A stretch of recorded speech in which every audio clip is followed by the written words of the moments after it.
समादरणीय दर्शकबिन नमस्ते। ABC watch कार्यक्रममा स्वागत छ। म प्रस्तुता विकास आचार्य। दर्शक महानुभाव, कोरोना भाइरसको कहर केही महिनादेखि भनौँ तीव्र रूपमा नेपालमा पनि यो संक्रमित र मृत्यु हुने व्यक्तिको दर बढिरहेको छ। सुखद पक्ष निको भएर घर जाने प्रतिशत पनि बढिरहेको छ, तर संक्रमित र मृत्यु तीव्र बढिरहँदा यसले अझ बढी हताशको अवस्था निम्ति आएको छ। दर्शक महानुभाव, आज यही कोरोना भाइरसको विषयलाई लिएर स्वास्थ्य क्षेत्रका दुईजना प्रबुद्ध व्यक्तित्वहरूसँग अबको अगाडिका स्टेप्सहरू के हुन् त, जस्तै कि हालसम्म रहेका कुराहरूमा अव्यवस्थित क्वारेन्टाइन भनेर आइरहेको छ। लकडाउनको विषयमा पनि सरकारले निर्णय गर्नको लागि मन्त्री परिषदको निर्णय बसिरहेको अवस्था छ र अर्को आरडिटी परीक्षणलाई तीव्रता दिएको सरकारले र विज्ञहरूले आरडिटीलाई घटाएर पिसिआरलाई बढावा दिनुपर्छ भन्ने सुझाव सरकार किन मानिरहेको छैन? यसै विषयको पेरिफेरीमा रहेर कुरा गर्नको लागि आज मसँग स्टुडियोमा जोडिनु भएको छ स्वास्थ्य मन्त्रालयका सल्लाहकार डाक्टर खेम कार्की। म उहाँलाई कार्यक्रममा स्वागत गर्न चाहे। डाक्टर साहब, स्वागत छ। नमस्ते। त्यस्तै हामीसँग हुनुहुन्छ संक्रामक रोग विज्ञ वैज्ञानिक डाक्टर समीर मणि दीक्षित पनि हुन्छ। म उहाँलाई पनि कार्यक्रममा स्वागत गर्न चाहे। डाक्टर साहब, स्वागत छ। हस्, तपाईँहरू दुवैजनालाई स्वागत गरे पश्चात म डाक्टर साहबबाट गएँ। सल्लाहकार पनि हुनुहुन्छ स्वास्थ्य मन्त्रालयको। केही दिन यता सङ्क्रमितहरूको सङ्ख्या तीव्र रूपमा बढिरहेको छ, मृत्युको दर पनि बढिरहेछ। शनिबारको एनालाइसिस गर्ने भने 2 जना एकै दिनमा मृत्यु भयो। यो अवस्थाले जुन यो मृत्युको दर पनि बढाइरहेको छ, 13 पुगिसकेको छ। कसरी हेर्नुभएको छ? यहाँबाट आजको बहसलाई सुरु गरौँ। अब यो मृत्यु हुनु कसैको लागि पनि राम्रो कुरा होइन, तर महामारी, यो विश्वव्यापी महामारी आयो र महामारी हामी कहाँ पनि आयो। केही समय त हामीले रोक्न सफल पनि भयौँ, तर यो पछिल्लो दिनमा भारतबाट, खास गरी मित्र राष्ट्र भारतबाट नेपाल फर्किनेहरूको सङ्ख्या जसरी बढ्यो त्यसै गरी पनि सङ्क्रमणको दर पनि बढ्दै गयो र दुर्भाग्यवश केही व्यक्तिहरूको मृत्यु पनि भयो। तर अहिलेसम्मको मृत्युमा चाहिँ हामीले डेथ बाई कोरोना होइन कि विथ कोरोना भएको छ कि, त्यसैले अरू केही समस्याहरू भएका व्यक्तिहरू जसलाई चाहिँ कोरोना सङ्क्रमण भयो, त्यो कोरोना सङ्क्रमण भएर को कारणले पनि मृत्यु भएको हुनसक्छ। उनीहरूको रोग जे रोग थियो त्यो रोगलाई चाहिँ कोरोनाको सङ्क्रमणको कारणले गर्दाखेरि बढुवा भएर पनि मृत्यु भएको हुनसक्छ, अथवा चाहिँ स्वाभाविक रूपमा त्यही डिजिजको कारणले गर्दाखेरि मृत्यु भएको भए पनि उहाँहरूमा पोजिटिभ देखियो। यस्तोलाई चाहिँ हामीले कोरोना डेथ भनेरै गणना गरेका छौँ। मृत्यु त अरूको पनि भएको छ, धेरै मान्छेहरूको मृत्युहरू भएको छ यो बिचमा, तर हामीले त्यसरी गणना गरेका छौँ। र पछिल्लो दिनहरूमा यहाँले भने जस्तै चाहिँ सङ्क्रमण चाहिँ एकदमै बढेको जस्तो देखिन्छ। तर एउटा कुरा चाहिँ त्यसमा अहिले पनि हामीसँग चाहिँ मतलब हाम्रो नियन्त्रणभित्र भएको विषयवस्तु भनेको के हो भने, यो अहिले जति पनि सङ्क्रमण हामीले फेला पारिरहेछौँ उहाँहरू चाहिँ इम्पोर्टेड भनौँ न, भारतबाट भर्खरै आएको अथवा चाहिँ क्वारेन्टिनमा बसेको अथवा नियन्त्रित भनौँ न, हामीलाई थाहा भएको व्यक्तिहरूमा चाहिँ सङ्क्रमण देखिएको छ। थाहा भएको व्यक्तिहरूमा सङ्क्रमण देखिनु भनेको चाहिँ हाम्रो लागि एउटा चाहिँ खुसीको पक्ष के हो भने उहाँहरूलाई चाहिँ हामीले व्यवस्थित गर्न सक्छौँ, आइसोलेसनमा राख्न सक्छौँ र अझै पनि समुदायमा अरू मान्छेहरूलाई चाहिँ सार्नबाट हामीले बचाउन सक्छौँ। तर यदि त्यस्तै सङ्क्रमण चाहिँ हाम्रो समुदायमा भइदिएको भए अथवा उदाहरणको लागि काठमाडौँ उपत्यकाका विभिन्न ठाउँमा भइदिएको भए त्यो चाहिँ हाम्रो लागि एकदमै ठुलो चुनौती हुन्थ्यो।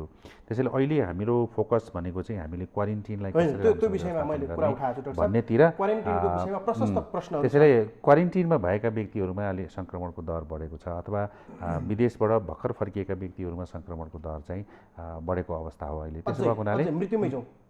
हजुर, अधिकांश मृत्यु भए पश्चात सङ्क्रमितहरू भनौँ मृत्यु भए पश्चात आफूलाई कोरोना लागेको छ कि छैन भनेर परिवारले थाहा पाउने गरेका छन्। मृत्यु हुने त गइगयो। यो अवस्था किन आयो? यो चाहिँ मेरो विचारमा दुईवटा कुराहरूमा हामी अलिकति फेरि सोच्नुपर्ने स्थिति आएको छ। एउटा कुरा चाहिँ के छ भने हामीले हिजो चाहिँ टेस्ट बढाउनुपर्छ भनेर टेस्टलाई चाहिँ हामीले टेस्ट सँगसँगै हामीले समुदायमा एक्टिभ केस फाइन्डिङको हिसाबले हामी चाहिँ जो शङ्कास्पद थिए सम्भावित थिए ती व्यक्तिहरूको स्वाब कलेक्सन गर्ने त्यसपछि जाँच्ने कुराहरूलाई हामीले बढी ध्यान केन्द्रित गऱ्यौँ। तर जो मान्छेहरू चाहिँ अस्पतालमा भर्ना भएका थिए हाम्रो प्रोटोकलमा गाइडलाइनमा लेखिएको थियो होइन, तर पनि अस्पतालमा भर्ना भएका आइसियुमा भर्ना भएका बिरामीहरू सिकिस्त बिरामीहरूलाई पनि र जसको चाहिँ इन्फ्लुएन्जा लाइक इलनेसेस छ अथवा फिभर छ निमोनिया छ त्यस्तो व्यक्तिहरूलाई चाहिँ हामीले यो कोरोनाको टेस्ट गर्नुपर्छ भन्ने हाम्रो प्रोटोकलमा त थियो। तर त्यतातिरको ध्यान चाहिँ हाम्रो कममा गयो जस्तो लाग्यो। त्यसैले एकदमै सिरियस भएर अरू सबै चिजहरू चाहिँ औषधिहरू खुवाउँदै पनि अथवा चाहिँ उपचार गर्दा पनि सिरियस भएपछि यसलाई चाहिँ कोभिड पनि भयो कि क्या हो भनेर स्वाब पठाएको जस्तो देख्छु मैले होइन। त्यस भएको हुनाले अलिकति त्यो चाहिँ हाम्रो त्यतातिर जो चाहिँ सिम्प्टोमेटिक थिए त्यो सिम्प्टोमेटिकहरूलाई पनि हामीले चाहिँ सुरुमै नमुना परीक्षण गर्ने र त्यस पछाडि त्यो अनुसारको चाहिँ तत्अनुसारको चाहिँ व्यवस्थापन गर्ने कुराहरूमा चाहिँ अलिकति कम ध्यान गएको हो कि जस्तो खालको मेरो पर्सनल ओपिनियन चाहिँ त्यस्तो छ। त्यस्तो ढङ्गले चाहिँ अलिकति हामीले अनि लास्ट स्टेजमा अब भेन्टिलेटरमा राख्नु पऱ्यो, आइसियुको पनि लास्ट स्टेजमा गइसके पछाडि नमुना गयो र नमुना गइसके पछाडि चाहिँ अब अहिले के भयो भन्दाखेरि चाहिँ अहिले ओभरहेल्म भएको छ वास्तवमा होइन।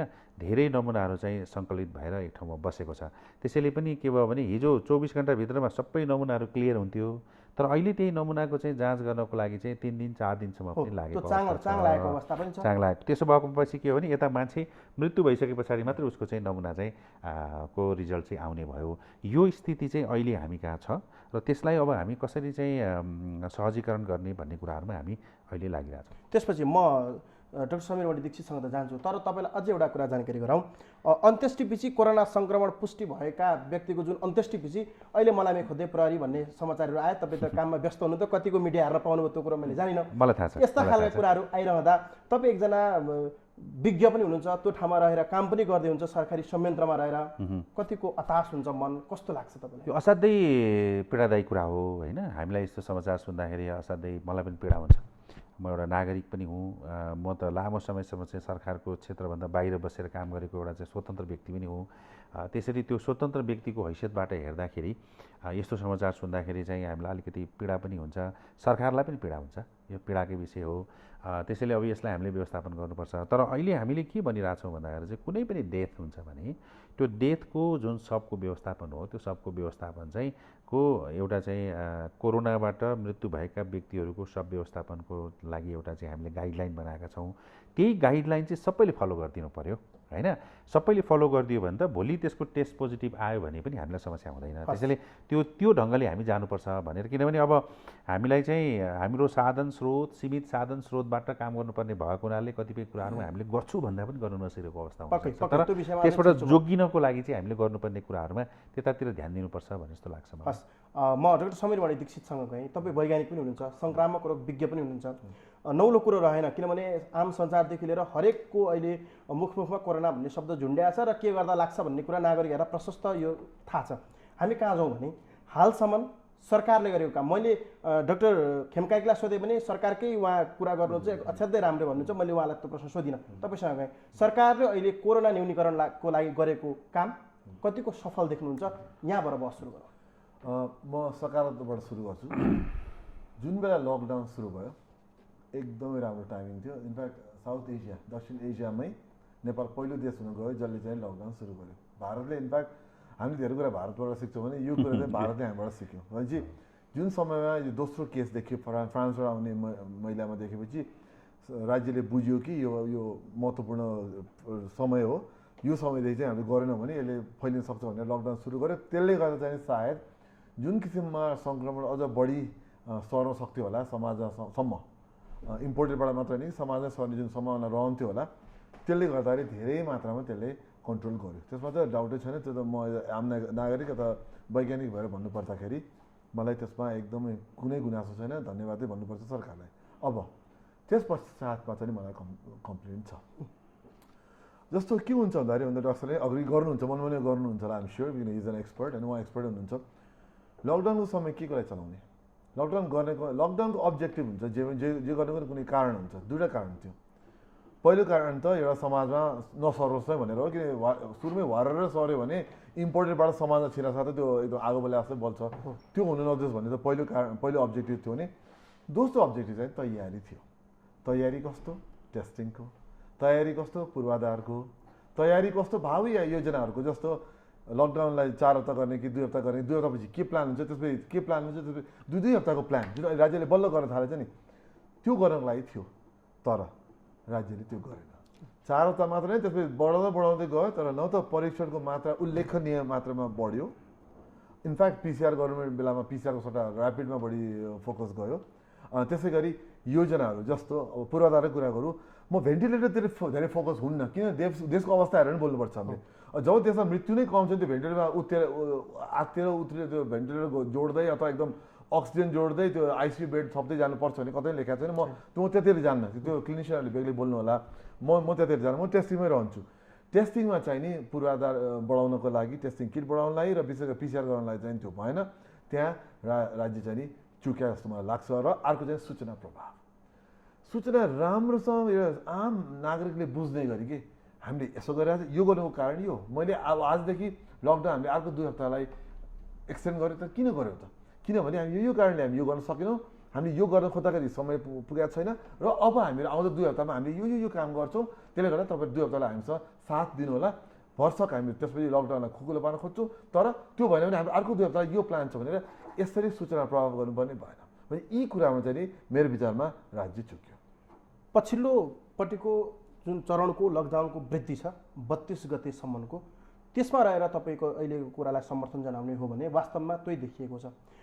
अहिले लकडाउनको अवज्ञा भएका छन्, त्यो कुरा तल मैले जोडेको छु। हजुर, त्योभन्दा पहिले डाक्टर साहबले अहिले जुन भन्नुभएको छ, जुन मृत्यु हुनुको कारण कोरोना सङ्क्रमण मात्रै होइन कि कोरोना पनि लास्टमा पनि जोडिएको भन्ने कुरा आयो, सत्यता छ? होइन, म त्यसमा नकार्न सक्दिनँ। अब म वैज्ञानिक हिसाबले बोल्नु पर्दाखेरि मेरो अगाडि जुन तथ्य छ त्यसमा मैले राज्यलाई काट्दिनँ। यसमा चाहिँ के छ भन्दाखेरि हो यो कस्तो कुरा हुँदो रहेछ भने अब यसमा यो कोभिडको एउटा गजबको कुरा के हुन्छ, यसले प्रतिरोधात्मक शक्ति कम भएका व्यक्तिहरूलाई हिर्काउने हो। प्रतिरोधात्मक शक्ति बलियो मान्छेलाई धेरै हिर्काउँदैन। अब प्रतिरोधात्मक शक्ति कम भएको कस्तो मान्छे जसमा शल्यक्रिया भएको छ, जसमा अङ्ग प्रत्यारोपण भएको छ, जसमा अन्य रोगहरू लागेको छ। र नेपालमा अहिले 13 जना भयो भने कमसे 6 देखि 7 जनामा चाहिँ नि त्यस्तो अवस्था आएको। तर त्यहीँनिर एउटा फुल स्टप लाग्ने कुरा के रह्यो भने एकजनाको मृत्यु जीवनजल नपाएर मृत्यु भएको छ। म त्यता आउँदैछु, म त्यता आउँदैछु। एकजनाको प्रसुति गराइसक्नु भएको उहाँ गर्भवती महिला हुनुहुन्थ्यो, अस्पताल नदेखेर मृत्यु भएको। म त्यहाँ आउँदैछु कि म त्यहाँ आउँदैछु। मैले भने नि मैले समग्रमा म कुरा एउटा कन्टेक्स्टमा राख्न खोज्दैछु। भनेपछि धेरैमा त्यो देखियो, त्यो ठिक छ। राज्यले भने जस्तो उहाँले भनेको म के मान्छु भन्दाखेरि कोरोनाले गर्दा होइन, कोरोनासँगै मृत्यु भएको देखिन्छ। तर हालसालै जुन क्वारेन्टिनसँग जोडिएको मृत्युहरू छ नि त्यहाँ चाहिँ राज्यको लापरवाही चाहिँ मजाको देखाएको छ। किनभने क्वारेन्टिन यति अव्यवस्थित देखाएको छ, मान्छेले 24 घन्टामा 1 बोतल पानी खाएर बस्नुपर्छ। फेरि विचार गर्नु क्वारेन्टिनमा कस्तो कस्तो मान्छे आइरहेछन्, भारतबाट हिँडेर आइरहेछन्, परिवार लिएर आइरहेछन्, अशक्तहरू पनि छन्। जसलाई त्यो डिहाइड्रेसनले पानीतिर नुन खोल्नुपर्ने मान्छेले चाहिँ त्यो पनि पाइरहेछन्। लामखुट्टेदेखि होइन अन्य किटाणुले सर्पले टोक्ने अवस्था छ। टोइलेट 100 जना 200 जनाले एउटा टोइलेट सेयर गर्नुपर्ने अवस्था छ। त्यहाँबाट झाडा पखाला अथवा अन्य शरीर रोगबाट मान्छे सङ्क्रमण सम्भावना हुन्छ। जस्तो एउटा युवकको मृत्यु भयो, सायद उसलाई डिहाइड्रेसनले मार्यो भने देखिन्छ। हुन त कोरोना पनि थियो। भनेपछि त्यो डिहाइड्रेसन किन भयो भन्दा क्वारेन्टिन अव्यवस्थित भएर। भनेपछि राज्यले अव्यवस्थित रूपमा क्वारेन्टिन चलाउनाले नै यहाँ केही मृत्युहरू अब थपिन थालेको छन्। र आउँदा दिनहरूमा कोभिड मात्र भन्दैन, म कोभिड बाहेक अन्य रोगहरूले गर्दा पनि क्वारेन्टिनमा मान्छेको मृत्यु हुन थाल्छन्। त्यहाँ चाहिँ राज्य चुकेको चाहिँ छ। त्यसले तपाईँको प्रश्नको जवाब चाहिँ म यसरी दिएँ। हस् डाक्टर साहब, तपाईँसँग आएँ। डाक्टर साहबले भन्नुभयो जुन उहाँले भनेको कुरामा मैले सबै कुरा सहमत गर्छु। किनभने त्यो जे यथार्थ हो एउटा वैज्ञानिकले भन्ने कुरा भन्ने हो होइन। हामी साइन्समा विश्वास गर्ने मान्छेहरूले चाहिँ यो म चाहिँ सरकारको मान्छे हो, त्यस कारणले गर्दाखेरि चाहिँ मैले चाहिँ एकदमै प्रतिरोधै गर्नुपर्छ भन्ने केही पनि छैन। तर कुरा के हो भने जस्तो मैले के भन्छु भने मलाई लागेको कुरा नि जस्तो भियतनाममा चाहिँ कोरोना एकदम सङ्क्रमणलाई चाहिँ उनीहरूले तुरुन्तै नियन्त्रण गर्न सक्यो, केरलामा मतलब चाहिँ नियन्त्रण गर्न सक्यो, अथवा चाइनामा तपाईँको त्यत्रो ठुलो के हो त्यति बेला त अझ अहिले त हामीलाई धेरै कुरा थाहा छ। त्यति बेला त के आयो भन्ने कुरामा पनि उनीहरूले नियन्त्रण गर्न सक्यो। त्यसको पछाडि एउटै कुरा के रहेछ भने त्यहाँको स्वास्थ्यको प्रणाली एकदमै स्ट्रङ थियो, बलियो थियो। हेल्थ सिस्टम बलियो थियो। सिस्टम बलियो भइसके पछाडि उसले तुरुन्तै एक्ट गर्न सक्यो। तर हाम्रो दुर्भाग्य के भयो भने 2048 सालमा डाक्टर रामवरण यादव जो हाम्रो राष्ट्रपति हुनुहुन्छ, भूतपूर्व राष्ट्रपति हुनुहुन्छ, उहाँ भएको बेला जे संरचना थियो र जे खालको चाहिँ एउटा चाहिँ प्रणाली बनाइएको थियो त्यो 2048 साल, अहिले हामी चाहिँ 77 सालमा छौँ। त्यस पछाडि त्यो संरचनामा कुनै पनि त्यस्तो खालको चाहिँ प्रगतिहरू भएको देखिँदैन, एक्सपान्सन भएको देखिँदैन, दरबन्दी छैन होइन। यो सबै चिजले गर्दाखेरि के रहेछ भन्दाखेरि चाहिँ हाम्रो स्वास्थ्य प्रणाली त अहिलेको यो अहिलेको सबै चिजहरू यो कोरोनाको मात्रै कुरा होइन, अरू जति पनि स्वास्थ्यको यो सबै चिजहरूलाई स्वास्थ्यबाट जुन रेस्पोन्स गर्नुपर्ने हो, स्वास्थ्य क्षेत्रका मुद्दाहरूलाई रेस्पोन्स गर्न सक्ने गरी हाम्रो प्रणाली एकदमै फितलो अवस्थामा भएको प्रणाली हो अहिले। पछिल्लो दिनमा त अझ सङ्घीयता लागू भइसके पछाडि सङ्घीयताको कारणले गर्दाखेरि चाहिँ हाम्रो स्वास्थ्यको संरचना चाहिँ पुनर्संरचना गरियो। त्यो पुनर्संरचनामा चाहिँ यति अवैज्ञानिक पुनर्संरचना भयो कि स्थानीय तहमा अहिले स्वास्थ्यको एकदमै बेसिक खालको चाहिँ ज्ञान भएको व्यक्तिहरू मात्रै हुनुहुन्छ है। त्यसपछि प्रदेश त्यस्तै भयो र सङ्घमा धेरै चिजहरू, धेरै व्यक्तिहरू र धेरै चाहिँ मतलब चाहिँ स्ट्रक्चरहरू सङ्घमा राखियो, जुन चाहिँ अहिलेको संविधान र अहिलेको चाहिँ कार्यविधि अनुसार चाहिँ त्यो सङ्घको त्यो स्ट्रक्चरहरू चाहिँ नन फङ्सनल स्ट्रक्चरहरू छ, जुन चाहिँ प्रदेशमा हुनुपर्थ्यो अथवा स्थानीयमा हुनुपर्थ्यो। त यो एउटा चाहिँ जटिल परिस्थितिमा कोरोना आयो, हामीले लकडाउन गऱ्यौँ र लकडाउन गरिसके पछाडि हामीहरू जस्तो डक्टर समीर पनि हुनुहुन्छ, म पनि छु, हामी सबैले यो अहिले पो हामी चाहिँ उहाँ चाहिँ गैर सरकारी, म चाहिँ सरकारी भएर बसिरहेको छौँ, तर हामी यो काममा त एकै ठाउँमा बसिरहेको छौँ नि।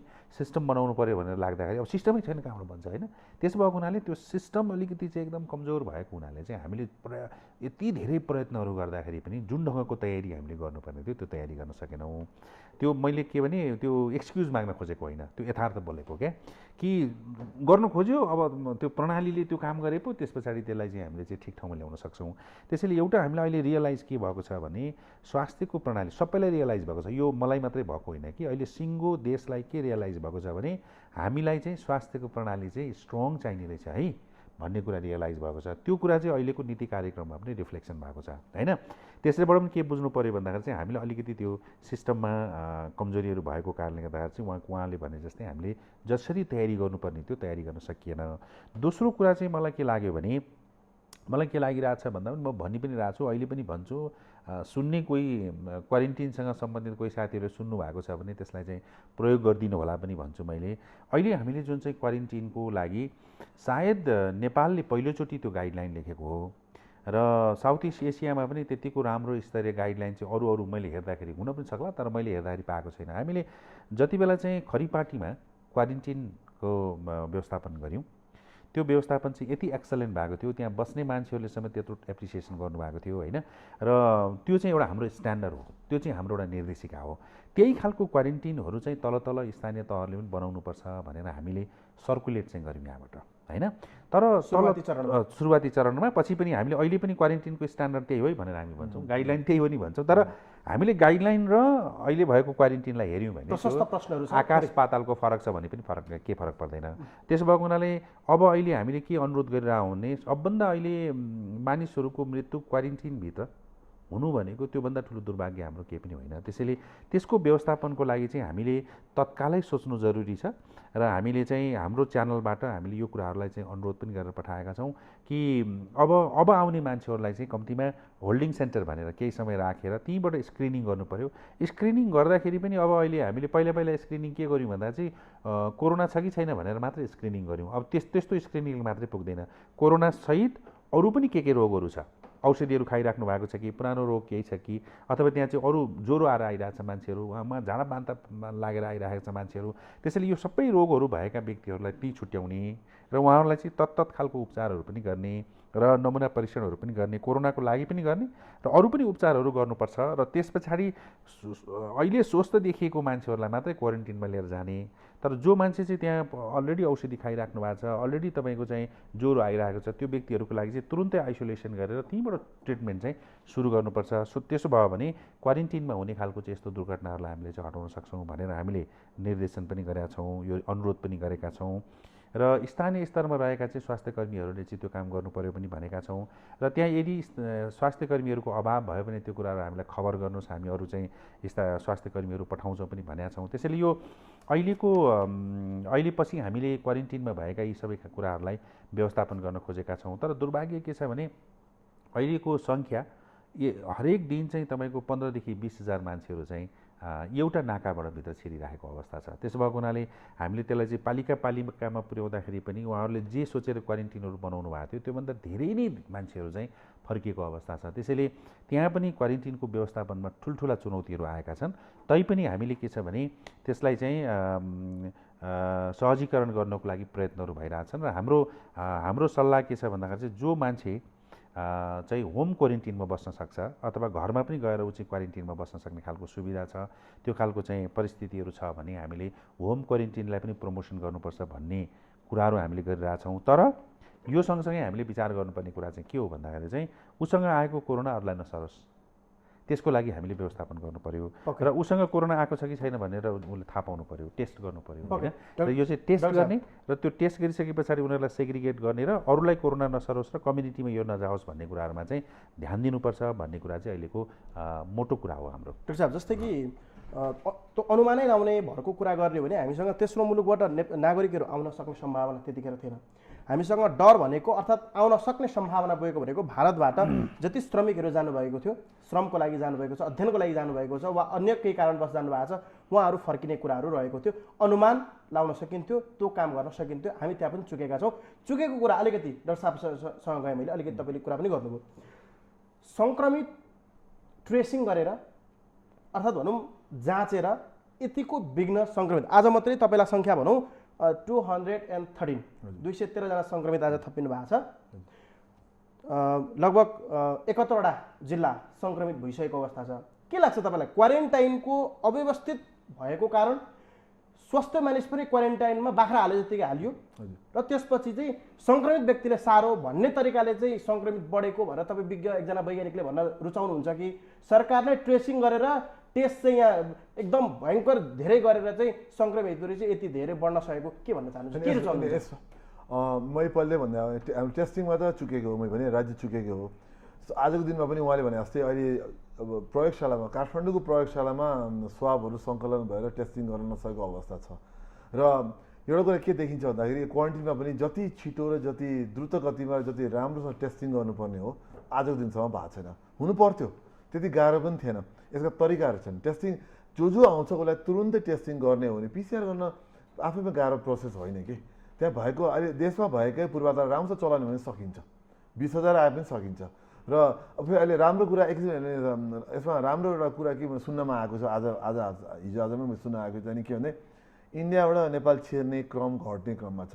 जुन नेपाली अस्ति धेरै आउनुभयो, अब बिस्तारै बिस्तारै नाकाबाट त्यो अङ्क कम छ भने चाहिँ झनै अब टेस्टिङ गर्दा झनै सजिलो हुनुपर्ने हो भने चाहिँ यो स्वाब सङ्कलन गरेर जस्तो प्रदेश नम्बर 5ले जस्तो लाग्छ कि सुदूरपश्चिमले त विज्ञप्ति नै जारी गर्यो कि अब टेस्टिङ अहिले स्वाब सङ्कलन नगर्नु भनेर किन उसँग धान्दै सकिरहेको छन्, दिनको 250 गरेर सकिन भने चाहिँ यसमा गैर सरकारी निजी यस्ता यस्ता संस्थाहरूलाई पनि लिएर सँगै जानुपर्ने ठाउँमा राज्यले आफैले गर्छु भनेर हिँड्यो, म आफै सक्छु भनेर हिँड्यो, त अन्त्यमा सकेन। अब भएको थियो त्यसले सुरुदेखि दिनमा जतिवटा आउँछ तिनीहरूलाई नम्बर हेरिकन पुल टेस्टिङ गर्न सकिन्थ्यो, कति कुरा गर्न सकिन्थ्यो। र मेरो विचारमा चाहिँ नि परीक्षण जुन गर्नुपर्ने त्यो जुन फेरि अर्को कुरा ऱ्यापिडको त्यही यसमा जोडिन्छ कि ऱ्यापिडको जुन कुरा मतलबै छैन। अब आज भर्खरै गाइडलाइन आएको छ, भर्खरै गाइडलाइन निकाल्नु भएको छ जुन मलाई पनि एउटा परामर्श लिएको थियो। मैले पनि परामर्शमा यो गाइडलाइनमा देखेको कुराहरूमध्येमा क्वारेन्टिनमा चाहिँ नि परीक्षण बिना त्यो प्रोटोकलको विषयमा त मैले प्रशस्त जोडियो कि यो कुरा जोडिँदै अलिकति जस्तै यो अवस्थामा नेपालमा हामी यो अवस्थामा आइपुग्दाखेरि अब स्वास्थ्य सङ्कटका लाएर निजी अस्पतालहरूलाई पनि सरकारले लिएर त्यो तरिकाले अब स्वास्थ्य सेवा दिनुपर्ने बेलामा आइपुगिसकेका छौँ कि छैनौँ? मेरो विचारमा अलिकति छलफल गर्नु जरुरी छ यसमा। किनभने यो म कसरी हेर्छु भने नि अब राज्यले कसरी हेरेको छ मलाई थाहा छैन। आजको दिनसम्म अङ्कहरू हेर्ने भने हामी स्वास्थ्य सङ्क्रमण कालमा आएको छौँ कि छैन भनेको प्रश्न चाहिँ मलाई छ। हामीले अहिले स्वास्थ्य सङ्कट भनिहाल्नुपर्ने ठाउँ छ कि छैन प्रश्न किन छ भने अक्सफोर्ड युनिभर्सिटीले नेपाललाई पनि राखेर उनीहरूले गरेको त्यो एस्टिमेसनको सङ्कलन निकालेको थियो कि त्यो अङ्कले हेर्ने भने त अप्रिल महिना जुन झन्डै 1.5 महिना अगाडि नै नेपालमा 20,000 सङ्क्रमित झन्डै 250-300जनाको मृत्यु भइसक्नु पर्ने थियो। त्यो नम्बर खोइ जुनमा त त्यो प्रत्येक उनको एस्टिमेट अनुसार त जुनमा अहिलेसम्म त हाम्रो झन्डै 4 लाख मान्छे इन्फेक्टेड हुनुपर्ने जुन महिनाभरिमा झन्डै 20 हो कि 25,000 मान्छेको मृत्यु पर्थ्यो त्यो एस्टिमेसन मान्ने भने। र हाम्रो सङ्कटकाल चाहिँ त्यसमा आधारित भएर बनाउन खोज्यो भने बुझ्छु म। त्यो हो भने त कसरी मिल्यो त कुरो भने चाहिँ परामर्श जरुरी देखिरहेको छ। म अहिले चाहिँ नि यो सङ्कटकाल लगाउनु पर्ने, स्वास्थ्य सङ्कटकाल लगाउनु पर्ने म पूर्ण रूपमा विरोधी छु र थप छलफल नगरिकन गर्नु हुन्न भन्ने पक्षमा छु। तपाईँसँग गएँ सर सल्लाहकारज्यू, जस्तै कि स्वास्थ्य मन्त्रालयले नयाँ प्रोटोकल बनायो जुन अहिले चर्चाको विषय पनि छ। त्यहाँका 2-3वटा कुराहरू विवादास्पद रहे। जस्तै कि एउटा 14 दिनको क्वारेन्टाइन पश्चात लक्षण छैन भने बिना परीक्षण अर्थात् PCR परीक्षण बिना आरडिटी गरेर घर पठाउने भन्ने एउटा कुरा रह्यो। त्यो कुरा विवादास्पद रह्यो। त्यो विवादास्पद चाहिँ अहिले हामीले पहिला जे भनेका थियौँ त्यो हिसाबले विवादास्पद स्वाभाविक बन्यो। किनभने पहिला हामीले जे कुरा प्रोटोकल बनाएको थियौँ त्यो प्रोटोकल चेन्ज गऱ्यौँ हामीले। यो प्रोटोकल चेन्ज गर्ने कुराहरूसँग चाहिँ 2-3वटा कुराहरू जोडिएको छ। एउटा चाहिँ हामीले WHO को गाइडलाइन हेरेका छौँ, CDC को गाइडलाइन हेरेका छौँ। CDC र WHO को र WHO ले जुन चाहिँ म्यानेजमेन्टको अहिलेको केस फ्लो डायग्राम भनेर उहाँहरूले बनाउनु भएको छ। र त्यो पहिला चाहिँ के थियो भने अब यसको बारेमा त धेरै त डक्टर समीरले भन्नुहुन्छ किनभने उहाँको विषय नै हो होइन। तर पहिला के थियो भने निर्णय गरेर सरकार त्यो होइन, हामी के को आधारमा त्यो निर्णय गऱ्यौँ, त्यो निर्णय पनि हामीले गरेको चाहिँ बेसिस गलत भयो भने त फेरि हामी त्यसलाई सुधारौँला नि, के बिग्रेर होइन। तर के छ भने निर्णयको चाहिँ बेसिस के हो भन्दाखेरि चाहिँ पहिला हामीले चाहिँ यसको भाइरसको कल्चर गरेर यो चाहिँ कहिलेसम्म चाहिँ लाइभ हुन्छ, कति दिनदेखि चाहिँ पछाडिको चाहिँ लाइभ हुँदो रहेछ र कसले चाहिँ सार्दो रहेछ भन्ने कुराहरूको बारेमा एकदमै धेरै स्टडिजहरू आएको थिएन। तर पछिल्लो दिनहरूमा चाहिँ धेरैवटा स्टडिजहरूबाट के प्रुभ भयो भन्दाखेरि चाहिँ यो 10 दिनभन्दा पछाडि चाहिँ भाइरस सार्ने रहन्छ भन्ने कुराहरू भइसके पछाडि WHO ले एउटा गाइडलाइन के बनायो भन्दाखेरि चाहिँ 10 दिनभन्दा पछाडि चाहिँ उसलाई चाहिँ टेस्टै नगरिकन पनि पठाए हुन्छ भनेर WHO को गाइडलाइन छ है। र सिम्पटम कसैलाई चाहिँ त्यो चाहिँ असिम्टोमेटिकमा होइन, असिम्टोमेटिक मान्छे पोजिटिभ थियो भने उसलाई 10 दिन पछाडि नै पठाइदिए हुन्छ भन्ने छ। अर्को चाहिँ तपाईँको सिम्पटम भयो भने सिम्पटम भएको मान्छेलाई सिम्पटम चाहिँ रिलिभ भएको 3 दिन पछाडि घर पठाइदिए हुन्छ भन्ने गाइडलाइन छ होइन। यो सबै चिजहरूको चाहिँ डिस्कसनहरू हुँदाखेरि चाहिँ र हाम्रो उहाँले पनि हिजो कमेन्ट लेखिराख्नु भएको थियो जस्तो मलाई लाग्छ। तर गाइडलाइन चाहिँ अस्ति भयो जस्तो अलिकति त्यो सबैलाई सर्कुलेसन चाहिँ नगरेको होइन। अनि सबै आएको कुराहरूलाई कम्पाइल गरेर चाहिँ अझ त्यो WHO को गाइडलाइनभन्दा अलिकति अगाडि नै होइन, कम्तीमा पनि 14 दिन चाहिँ हामीले राख्ने, 10 दिनमै नछोड्ने, 14 दिन राखौँ। 14 दिनसम्म चाहिँ एन्टिबडी त उसको चाहिँ शरीरमा त उत्पादन भइसकेको हुनसक्छ। कम्तीमा पनि एउटा सेरो प्रिभेलेन्स चाहिँ हेरौँ होइन। पुरानो सङ्क्रमण देखियो भने चाहिँ त्यो ग्रुपलाई, जुन ग्रुपमा चाहिँ कोहर्डमा उनीहरू बसेको छ त्यो कोहर्डमा चाहिँ अरू इन्भेस्टिगेसन गर्न पनि हुनसक्छ भन्ने हिसाबले चाहिँ 14 दिनमा चाहिँ एन्टिबडी टेस्ट, त्यो आरडिटी भन्दा मान्छेहरूलाई त्यसो नेगेटिभिजम भइसक्यो कि त्यो सेरोलोजिकल टेस्ट गर्ने कुराहरू चाहिँ हामीले राखेका हौँ। यो चाहिँ एडिसनल कुरा हो, अहिलेको WHO को गाइडलाइनमा पनि हामीले एडिसनल कुराहरू चाहिँ राखेको हो। अब यसमा यो अहिले आरडिटी को प्रयोगमा हामी धेरै चाहिँ विवाद किन आयो भने जस्तो मलाई लाग्छ भन्दाखेरि हामीले जुन आरडिटी को प्रयोगको जुन गाइडलाइन बनाएका छौँ अथवा सिद्धान्त छ कि त्यो आरडिटीले हेर्ने भनेको अथवा एन्टिबडी हेर्दाखेरि 2टा एन्टिबडीहरू हेर्ने, एउटा आइजिएम र आइजिजी भन्ने एन्टिबडीहरू हेर्ने हो। त्यो आइजिएम चाहिँ 1 हप्तादेखि निस्किने र चाहिँ आइजिजी चाहिँ निस्किन चाहिँ 1 हप्तादेखि नै निस्किने, त्यसको पिक चाहिँ 10 दिनदेखि पछाडि गएर 2 हप्तासम्ममा चाहिँ एकदम कङ्क्रिट चाहिँ राम्रोसँग देखिन्छ भन्ने भइसके पछाडि हामीले चाहिँ 14 दिन भनेको 2 विक्समा चाहिँ हामीले एन्टिबडी टेस्ट गर्ने भनेर भनेको हो। तर भइदियो के भने गाइडलाइन चाहिँ यतातिर छ, तर त्यसको हिस्ट्री नै नलिकन, उसको एक्सपोजरको हिस्ट्री नै नलिकन 2 दिन 3 दिनको उसको एक्सपोजर छ, त्यो आरडिटी टेस्ट गरिदियो भने त डेफिनेटली त्यो त आरडिटी नेगेटिभ आउनु पऱ्यो। यदि नेगेटिभ आएन भने त त्यो त साइन्सै फेल खायो। त्यस कारणले गर्दाखेरि चाहिँ हाम्रो युजको जहाँनिर तल स्थानीय लेभलमा जहाँ साथीहरूले प्रयोग गर्नुभयो त्यो प्रयोग गर्ने बेलामा चाहिँ अलिकति सावधानी नअप्नाउँदाखेरि कतिपय ठाउँहरूमा चाहिँ आरडिटी गरेको मान्छेहरू पनि आरडिटीले त नेगेटिभ हुने भइहाल्यो नि, अनि PCR गरेर पोजिटिभ भएको छ होइन। यो चाहिँ के हो भन्दाखेरि चाहिँ हामीले आरडिटीको प्रयोगमा चाहिँ आएको हाम्रो चाहिँ त्यो असावधानीको कारणले गर्दाखेरि कतिपय चाहिँ मिसइन्फर्मेसन भएको छ। अब कतिपय ठाउँहरूमा चाहिँ जस्तो जुन आरडिटी हामीले चाहिँ अथवा ऱ्यापिड डायग्नोस्टिक टेस्ट किट प्रयोग गरिरहेछौँ, अब त्यो पनि 100% त होइन, होइन, त्यसका पनि समस्याहरू छन्, त्यसको पनि प्रोडक्सनमा पनि समस्याहरू हुन सक्छन्, त्यो आफैमा पनि त्यो विधिमै पनि समस्याहरू छन् होइन। पिसिआरकै पनि मतलब चाहिँ स्वाब कस्तो आयो भन्ने कुराहरूले चाहिँ भर पार्ने भयो होइन। अब त्यो स्वाब एकदम राम्रोसँग आयो भने राम्रोसँग, त्यसैले आरडिटीमा केही प्रश्नहरू आए र केही प्रश्नहरू चाहिँ एकदम स्वाभाविक प्रश्नहरू आए र अहिले पछिल्लो दिनमा चाहिँ यो सबै ठाउँमा पुरानो गाइडलाइनमा चाहिँ आरडिटीको चाहिँ प्रयोग गरेर अथवा टेस्ट गरेर पठाउने भनेको हुनाले त्यसलाई त्यो एज इट इज कन्टिन्यू मात्रै गरेको हो। तर अहिले हामीले बनाइराखेको चाहिँ प्रोटोकल गाइडलाइनमा चाहिँ के हो भन्दाखेरि चाहिँ डब्लुएचओको गाइडलाइनलाई हामीले चाहिँ त्यही स्पिरिटमा त्यही ढङ्गले चाहिँ त्यसमा पनि हामीले नेपालमा पनि डब्लुएचओले बनाएकै गाइडलाइनलाई प्रयोग गर्ने भन्ने हिसाबले गाइडलाइन चाहिँ चेन्ज गरिएको टेस्टिङ। फेरि तपाईँले अहिले ठ्याक्कै मैले सारांश लिएँ, डब्लुएचओले बनाएको गाइडलाइन र विज्ञहरूको सुझाव अनुसार चाहिँ सरकारले यो ल्यायो भन्न खोज्नुभयो तपाईँले, ठ्याक्कै डाक्टर साहब विज्ञहरूको सुझाव लिएर बनाएको भन्नुहुन्छ, विरोध किन फेरि तपाईँहरू जस्ता विज्ञको? होइन, मेरो त विरोध छ नि त। अब अरू विज्ञहरूले सपोर्ट गर्नु मेरो यस्तो छ, मैले पहिले नै म ऱ्यापिडको विरोधी हुँ होइन, किन भन्दाखेरि अझ प्रोटोकलभित्र होइन, प्रोटोकल हो त्यही त, प्रोटोकलै भनेको त। प्रोटोकलमा मलाई उहाँले भनेको ठिक हो, मलाई मसँग पनि सेयर गरिएको थियो र मैले सेयर गरेकै दिन नै त्यो सबै हेर्दा मैले रिस्पोन्समा मेरो इमेलमै लेखेको छु कि मैले यो मेरो मैले मोडल प्रपोज गरेको थिएँ क्युटिटिआर भन्छ कि क्वारेन्टिनमा टेस्ट, फेरि एकचोटि टेस्ट अनि रिलिज भनेको पिसिआर बेस्ड हो। यसो कारण छ, कारण के छ भन्दाखेरि यदि हामीले कोही व्यक्ति भनौँ न 15 दिनको सही, त्यो 15 दिनमा 100जना भएको क्वारेन्टिनमा 15 दिनमा त्यो 100जनामा 10जना मात्रै इन्फेक्ट छ भने त्यो 10जनाले अरू बाँकीलाई कसरी इन्फेक्ट गर्छ भन्ने कुरा हामीलाई थाहा हुँदैन कि। कसैलाई पहिलो दिनमा इन्फेक्ट गरेर, कसैलाई त 14-13 दिनमा इन्फेक्ट गर्ला। अब जसलाई हामीले छोड्दैछौँ उसलाई 13 दिनमा छोड्दा आरडिटी गऱ्यो भने त नेगेटिभ आउँछ, किन आरडिटी त उहाँले भने जस्तै पहिला 7-10 दिन त समात्न सक्दैन। त्यो बेला पिसिआर गऱ्यो भने पिसिआरले समात्ने सम्भावना बढी हुन्छ। टेस्टिङ नगरी पठाउनु भने त भयो भने हो, त्यो डरलाग्दो अवस्था, त्यो टेस्टिङ नगरी त पठाउनै हुँदैन र टेस्टै गर्नु छ भन्ने चाहिँ नि म त्यसले गर्दा ऱ्यापिड होइन पिसिआरलाई गर्ने पक्षमा छु।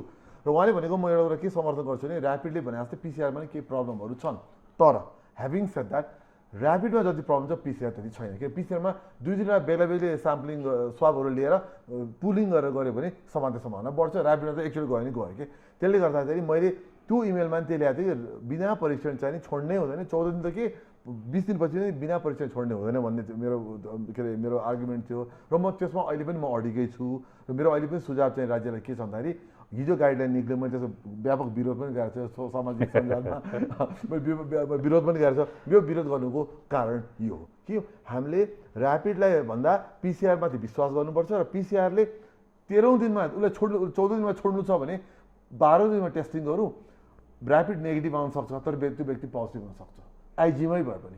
त्यसले गर्दाखेरि त्यसको कारण चाहिँ नि पिसिआर गऱ्यो भने चाहिँ हामीलाई एटलिस्ट कन्फर्मेसन हुन्छ कि त्यो व्यक्ति हामीलाई जसलाई हामी समाजमा जान दिँदैछौँ, घरमा जान दिँदैछौँ, उसमा चाहिँ नि सङ्क्रमण छ या छैन। र एउटा थपिहालेँ, म हाउस क्वारेन्टिनलाई म सपोर्ट गर्छु है, होम क्वारेन्टिनको म सपोर्ट गर्छु। राज्यले यो कुरा चाहिँ फेरि म राज्यलाई सपोर्ट गर्छु, किन भन्दाखेरि लक्षण छैन उसलाई त्यो क्वारेन्टिनमा राखेर उल्टो अरू रोग लाग्ने सम्भावना हुन्छ, अरू रोग लाग्न सक्छ। त्यसले गर्दा उसलाई लक्षण छैन भने किन राखेन क्वारेन्टिनमा, बरु त्यो उसलाई घर जान्थ्यो, बरु त्यो क्वारेन्टिन थलोमा चाहिँ बरु एक किसिमको आइसोलेसन बनाऊ जसमा चाहिँ पोजिटिभ भनेर राख्न सकू सुविधा सहित।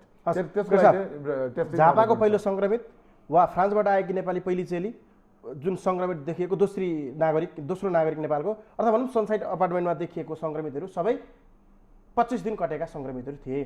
जुन सरकारले ल्याएको अहिलेको अवधारणामा प्रोटोकलमा 14 दिन पश्चात उसलाई आरडिटी परीक्षण नगरी यदि सङ्क्रमण छैन भने वा लक्षण देखिएको छैन भने पठाइदिने भन्ने कुरा आयो।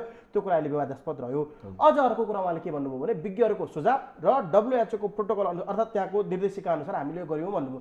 तपाईँले अगाडि अलिकति मसँग पनि कुरा गर्दाखेरि हामीले दिएको सुझाव बाटैमा हराउँछ सरकारी संयन्त्रमा पनि भन्नुभएको छ। पब्लिकली भनेको छु तालमेल कहाँ मिल्यो त? उहाँले सुझाव आएको छ भन्नुभएको। उहाँले अब यस्तो मैले भन्नु एउटा कुरा के छ, एउटा त म एउटा कुरा क्लियर गरिदिएँ, प्रधानमन्त्री बेला पनि मैले यही नै भनेको थिएँ, प्रधानमन्त्रीज्यूलाई पनि यही नै भनेको थिएँ, क्वारेन्टिनको अवधारणा फरक गर्नु पऱ्यो, टेस्टिङ गरेर छोड्नु पऱ्यो। म दुईवटा कुरा भन्छु, यसको बारेमा छलफल भएको थियो, मैले मेरो तर्फबाट राख्दै विज्ञहरूले आफ्नो आफ्नो कुरा राख्नु भएको छ, मैले के राखेँ मैले तपाईँलाई भनेँ होइन।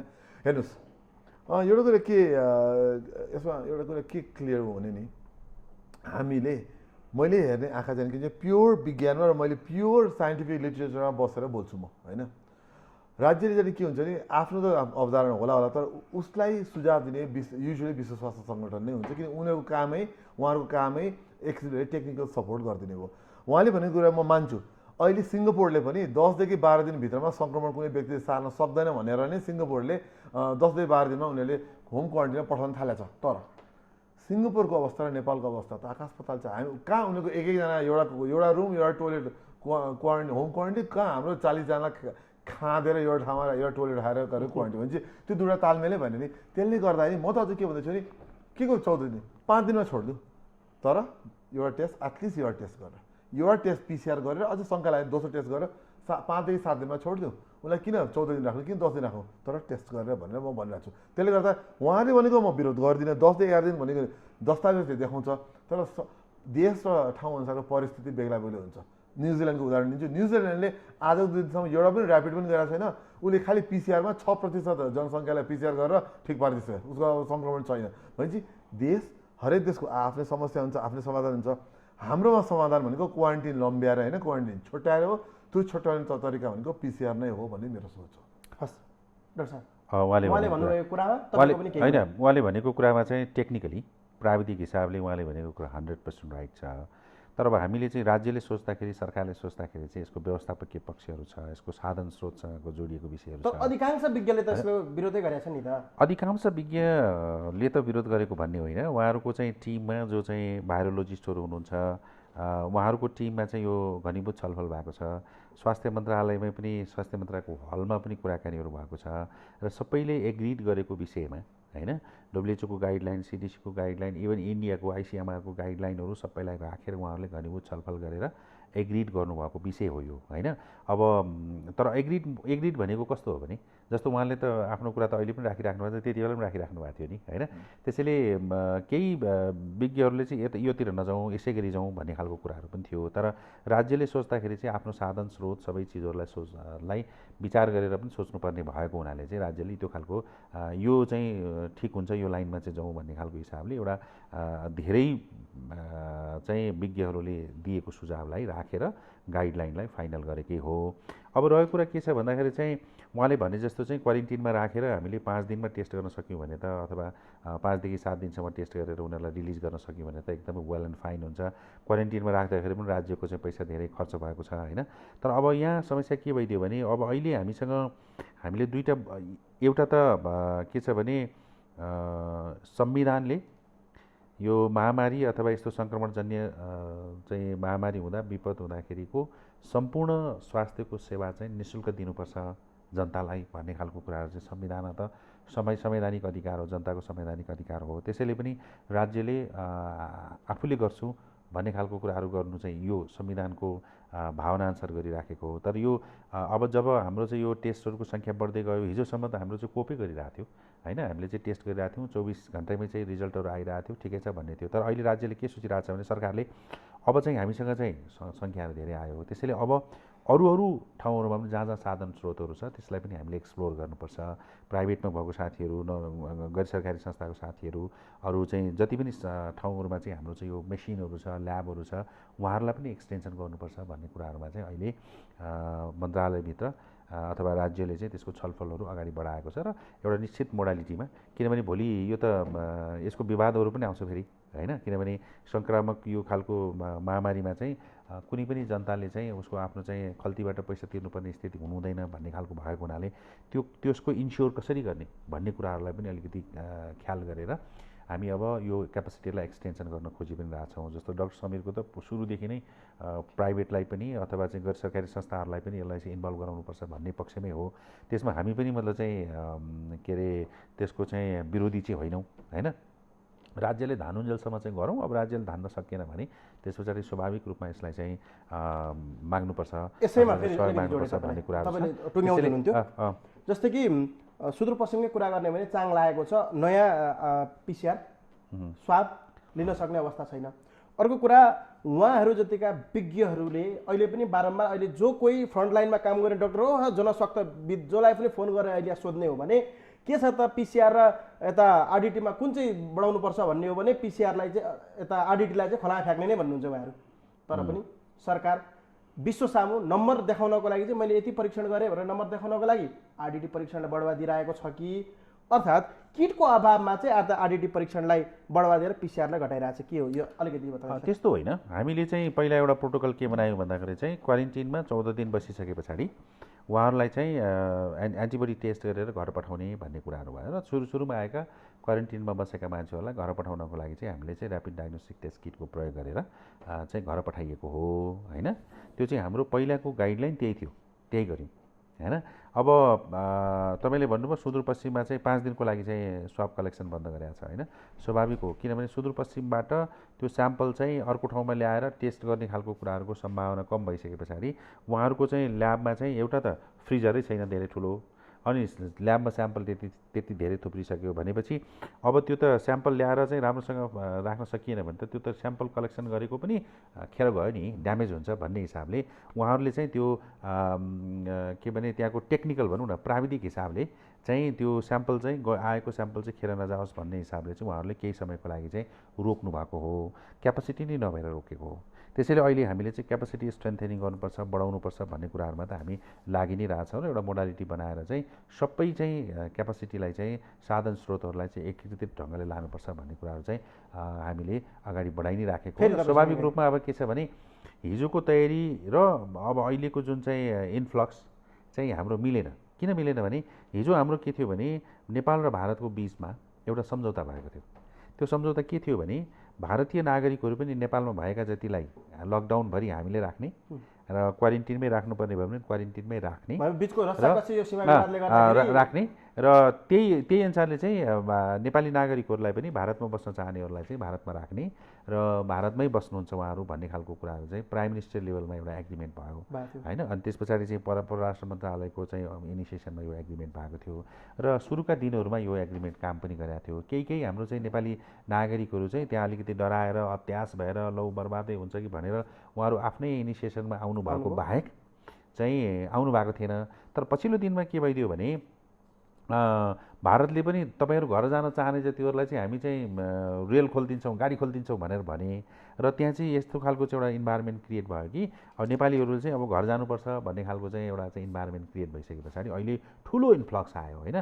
त्यस भएको हुनाले हामीले जुन चाहिँ तयारीहरू अथवा हामीले जे खालको चाहिँ तयारी गरिरहेको छौँ त्यो तयारीभन्दा चाहिँ धेरै चाहिँ ठुलो मार चाहिँ अहिले सुदूरपश्चिमलाई, प्रदेश 5लाई, प्रदेश 2लाई चाहिँ त्यो खालको मार चाहिँ बढी परेको छ स्वाभाविक रूपमा। पछिल्लो चरणको यो सीमा विवादको कारणले गर्दा उता अलिक गाह्रो भएर पनि आउन सकेको सीमा विवाद पनि नभनौँ, तर के भयो भने त्यो लकडाउन खोलेको हुनाले तपाईँलाई सोधेँ सरकारले असार 1 गतेदेखि आर्थिक स्वास्थ्य र दैनिक कामलाई सहज बनाउने गरी एउटा लकडाउनको खुकुलो पार्ने मोडालिटी छलफलमा केन्द्रित भएको छ। त्यो हिसाबले गर्दा अब दैनिक जीवनमा केही सहज होला कि भन्ने कुरा आएको छ। तपाईँसँग पनि मैले पटक पटक अन्तर्वार्तामा लिइरहँदाखेरि मोडालिटी चेन्ज गर्नुपर्छ, लकडाउनलाई खुकुलो बनाएर जीवनस्तर सहज बनाउनुपर्छ जुन WHO ले पनि भनेको छ भन्ने तरिकाले तपाईँ लाग्नुभएको छ। पछिल्लो दिनमा सरकारले कोरोना रोकथामको लागि चाहिँ लकडाउन यसरी थपिरहेको छ कि विभिन्न अरू त्यसको कारण छ, त्यो तपाईँ भन्नुहोला बिचमा भन्न मिल्छ भने। होइन भने सरकारलाई पछिल्लो दिनमा चाहिँ ठुलो गाँसमा ढुङ्गा लागेको छ जुन नागरिकहरूले भेष खोलेरै अर्थात् अर्धङ्ग अवस्थामा प्रदर्शनदेखि लिएर अहिले चाहिँ उल्लङ्घन गर्नेको हिसाबले पनि सरकारलाई निकै एउटा गाँसमा ढुङ्गा लगाउने अवस्था निम्ति आयो। अबको मोडालिटी कस्तो हुनुपर्छ त्यहाँबाट कुरा गरौँ न। लास्ट लगभग हाम्रो अन्त्य पनि बातचित हुनसक्छ। अब यो चाहिँ के छ भने सम्भवतः तपाईँसँगै मैले 2-3 चोटि नै कुरा पनि गरिहालेँ कि मोडालिटी हामीले अब एकै खालको एब्सोल्युट लकडाउनको मोडालिटी अब हामीलाई काम लाग्दैन। किनभने त्यसको जुन उद्देश्य थियो, अघि डाक्टर समीर पनि सहमत हुनुहुन्छ, म पनि सहमत छु, हामी टेक्निकली जे उद्देश्यका लागि हामीले लकडाउन गरिएको थियो त्यो चाहिँ सर्टेन टाइम्समा त्यसको उद्देश्य पुरा भयो। तर अब पछिल्लो दिनमा त्यसको उद्देश्य चाहिँ जे उद्देश्यका लागि गरिएको त्यो उद्देश्य पुरा हुँदैन भने अब हामीले अझ त्यो चाहिँ कष्ट जनतालाई थप्नु हुँदैन होइन। सामाजिक जीवन, आर्थिक जीवन, सारा चिजहरूलाई चाहिँ डमाडोल बनाएर हामी एउटा चाहिँ उद्देश्यको लागि अरू थप कष्टहरू चाहिँ बनाउनु हुँदैन भन्ने कुराहरूमा चाहिँ हामी मात्रै होइन सबै सहमत हो र अहिले सरकार पनि सहमत हो। र पछिल्लो दिनमा हामीले धेरैचोटि नै यो मोडालिटीहरूको बारेमा छलफल, एक्सर्साइज, बहस, अन्तर्राष्ट्रिय अनुभवहरू, भारतीय अनुभव, सबै अनुभवहरूलाई हामीले हेरेर अब चाहिँ यो असार 1 गतेदेखि सम्भवतः आज भोलि नै त्यसको चाहिँ नोटिस हुन्छ र यो चाहिँ लकडाउनलाई चाहिँ चरण गरेर 21 दिनको चाहिँ चरणमा चाहिँ अनलक कसरी अनलक गर्दै जाने। जस्तो सुरुमा हाम्रा चाहिँ अत्यावश्यक सेवाहरू, अफिसको कुराहरू, अनि त्यस पछाडि चाहिँ मानिसको चाहिँ एकदमै प्रत्यक्ष जीवनसँग जोडिएका विषयवस्तुहरूलाई चाहिँ खोलिहाल्ने र त्यसलाई हेर्ने 21 दिनसम्म हेर्ने। 21 दिनसम्म हेर्दाखेरि चाहिँ कोरोनाको र यसको चाहिँ सम्बन्ध के हुन्छ, कोरोना चाहिँ बढ्यो, बुम भयो भने अब त्यो फेरि ब्याक टु लकडाउनमा हुन सक्ला। तर यदि त्यस्तो भएन भने चाहिँ हामीले चाहिँ अनलक गर्दै गरेर फेज चाहिँ 21 डेजको चाहिँ फेजमा राखेर चाहिँ अनलक गर्दै जाने र चाहिँ अब हामी दसैँ अगाडिसम्म चाहिँ सम्भवतः सबै हिसाबले चाहिँ रिलिज गर्दै जाने। र हामीले एकदमै बुझ्नुपर्ने कुरा चाहिँ के हो भन्दा चाहिँ अब कोरोना भनेको चाहिँ हाम्रो लाइफमा कन्टिन्यू हुन्छ, त्यसैले हामी त अब कोरोना सँगसँगै बाँच्नको लागि सिक्नुपर्छ होइन। र यो चाहिँ सामान्य प्रक्रियाको रूपमा हामी चाहिँ अन्त्य पनि छौँ। सरकारले निकाल्न खोजेको अर्थात् ल्याउन खोजेको मोडालिटी अनुसार जोनिङ छुट्याउने, अति आवश्यकलाई छुट्याएर विभिन्न चरणमा 6वटा चरणमा चाहिँ त्यसलाई खोल्ने भन्ने कुरा निष्कर्षमा आयो। अन्त्यमा भनिदिनुहोस्, लकडाउन जुन यो 32 गते पछाडि पूर्णतः सहज हुने गरी खुल्छ? सहज हुने गरी खुल्छ। लकडाउन र लकडाउनै हुन्छ, सबै चिजहरू त खुल्दैन। तर चाहिँ मानिसको चाहिँ आर्थिक सामाजिक जीवन सहज हुन्छ। तर यो अन्तमा मैले भन्नुपर्ने कुरा चाहिँ के छ भने एउटा सबै जनताहरूको लागि स्वार्थ चाहिँ के मतलब चाहिँ त्यो जनताहरूले गर्नुपर्ने कुरा चाहिँ के छ भन्दाखेरि चाहिँ हामीले यो एसएमएस भन्ने गरेका छौँ क्या। एउटा कुरा चाहिँ फिजिकल डिस्टेन्सिङ गर्नु पऱ्यो, दूरी कायम गर्नु पऱ्यो। सोसियल डिस्टेन्सिङ भनेर पहिला भनेको थियौँ, हामी अहिले फिजिकल डिस्टेन्सिङ भनेर भन्ने गर्दछौँ। डिस्टेन्सिङको कुरा गरिदिनु पऱ्यो, मास्क लगाइदिनु पऱ्यो भिडभाडमा जाँदाखेरि, र चाहिँ सेनिटेसनलाई मेन्टेन गरिदिनु पऱ्यो। छोटो समय छ डाक्टर साहबसँगै अन्त्यमा लकडाउनको विषय, विश्वमा अहिलेको अवस्था हेर्ने भने जटिल केसमा जुन अहिलेसम्म सङ्क्रमित रहनु भएको छ, जटिल केसमा 2% हुनुहुन्छ, सामान्य अवस्थामा 98% हुनुहुन्छ। त्यो हिसाबमा पनि अब यसको कहरबाट हामी चाहिँ लगभग रिलिफ हुँदै गएको कि भन्ने एउटा विश्वको तथ्याङ्कमा अवस्थित छ। त्यो हिसाबमा नेपाल कतिको अवस्थामा छ त्यो भनिदिनुहोस्। लकडाउनको विषयमा सरकारले मोडालिटी जुन अहिले हाम्रो छलफलमा पनि रह्यो, तपाईँले पनि त्यो विषयमा जानकार हुनुहुन्छ, 1 गतेदेखिको परिवर्तन गर्ने कुरा त्यो कतिको उपयुक्त छ, यो विषय गर्दै आजको बहसलाई टुङ्ग्यौँ। पहिलो कुरा भन्छु, म अहिले जुन किसिमले विश्वमा झरिरहेको छ त्यो सत्य हो। र नेपालमा पनि तपाईँले हेर्नुभयो भने अहिलेसम्म त्यो केस फेटालिटी रेटहरू हेर्ने हो भने रफ केस फेटालिटी 0.4 भन्दा कम छ। विश्वभन्दा त्यो धेरै नै कम। त्यसले गर्दा हाम्रो नागरिकहरू आत्तिनु भएन। यो कुरामा म पनि वैज्ञानिक हिसाबले हेर्दाखेरि चाहिँ आत्तिने अवस्था चाहिँ छँदै छैन। हो, तयारी रहौँ, आत्तिनु पर्दा उहाँले भने जस्तै डिएमएस हो कि डिस्टेन्सिङ, मास्क र के भन्छ सेनिटाइजेसन गऱ्यो भने त्यसरी हामी अगाडि बढ्नुपर्छ। हामी यो भाइरससँग बाँच्न सिक्नुपर्छ। पहिलो कुरा जहाँसम्म राज्यले जुन खुकुलो पार्ने भनेको कुरा चाहिँ त्यो एकदम स्वागत योग्य छ। किन मैले 2 महिना अगाडि मैले पहिलो 4 हप्ते लकडाउन बेलादेखि नै मैले सुरु गर्दै गएँ कि अन्य रोग, अन्य सङ्क्रमण, आर्थिक र मान्छेको मानसिक स्वास्थ्यलाई ठिक पार्नलाई पनि यो बिस्तारै खुकुलो पार्नुपर्छ भनेको त्यो राम्रो छ। तर मलाई खालि का गुनासो यो 3 हप्ते गर्न नहुने हो, 2-2 हप्तामा गर्नुपर्ने हो। किन 3 हप्ता गर्नु त खुकुलो गर्नु र खोल्नुमा के फरक हो? 2-2 हप्तामा गरेर भए हुन्थ्यो। तर पनि केही नहोस् भन्दा यो गर्नु राम्रो, म यसलाई स्वागत गर्छु। हस्, अन्त्यमा मानिस रोगले भन्दा पनि भोकले मर्ने अवस्था आइसकेको थियो। त्यो विषयमा अझ पनि विज्ञहरू साथ बसेर सरकारले फेरि पनि छलफल गरेर उचित निर्णय लिन्छ भन्ने हाम्रो पनि आश छ। हस्, दुवैजना व्यस्त समय दिनुभयो त्यसको लागि धेरै धेरै धन्यवाद। हस्, धन्यवाद। हस्, आज हामीसँग हुनुहुन्थ्यो स्टुडियोमा डाक्टर खेम कार्की स्वास्थ्य मन्त्रालयको सल्लाहकार र डाक्टर समीर मणि दीक्षित सङ्क्रामक रोग विज्ञ वैज्ञानिक। उहाँहरूसँग रहेर एकजना सरकारी व्यक्ति र अर्को नन गभर्मेन्टल पर्सन भनेको चाहिँ उहाँ चाहिँ कुनै सरकारी अङ्गमा आबद्ध हुनुहुन्न, उहाँसँग रहेर दुईजना बिचको चाहिँ कुरा कस्तो निष्कर्ष आज निस्किन्छ भन्ने विषयमा हामीले कुरा गऱ्यौँ। तपाईँले पनि हेर्नुभयो। आगामी दिन अन्य अतिथिका साथ फेरि पनि जोड्ने बाचा गर्दै अहिलेका लागि बिदा दिनुहोस्। नमस्ते।